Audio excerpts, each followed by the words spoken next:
গত বছর ৫ আগস্টের পরে নানা বক্তব্য বিবৃতিতে প্রকাশ পেয়েছে জাতীয়তাবাদী শক্তিকেই টার্গেট করেছে আরেকটা গণতন্ত্র বিরোধী শক্তি। বিভিন্ন কৌশল অবলম্বন করে ধর্মের নামে এসব কাজ করছে তারা। সামনের যে নির্বাচন, সেই নির্বাচনকে বিতর্কিত করার জন্য ষড়যন্ত্রে লিপ্ত আছে।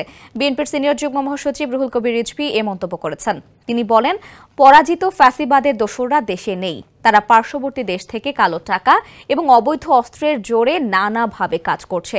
গণতান্ত্রিক শক্তি কোনো কর্মসূচি দিলেই তারা অন্ধকার থেকে বেরিয়ে এসে ষড়যন্ত্র করছে। এরকম পরিস্থিতির মধ্যেও গোটা জাতি প্রত্যাশা করছে একটি অবাধ ও সুষ্ঠু নির্বাচন। এবার ফ্যাসিস্ট সরকারের পতনের পরে আরেকটা গণতন্ত্র বিরোধী শক্তি জাতীয়তাবাদী শক্তিকে টার্গেট করেছে বলে মত রুহুল কবির রিজভীর। RICL TMX, যুগের পর যুগ স্থাপনা থাকে মজবুত। মঙ্গলবার সকালে বিএনপি চেয়ারপারসন বেগম খালেদা জিয়ার ছোট ছেলে মরহুম আরাফাত রহমান কোকর ৫৬তম জন্মবার্ষিকী উপলক্ষে বনানী কবরস্থানে দোয়া মাহফিল ও দুস্থদের মধ্যে খাবার বিতরণ করা হয়। ওই সময় প্রধান অতিথির বক্তব্যে সব কথা বলেন রিজভী। তিনি বলেন, আওয়ামী ফ্যাসিবাদকে তারা নানা কারণে নানা অজুহাত সৃষ্টি করে শক্তিশালী করছে।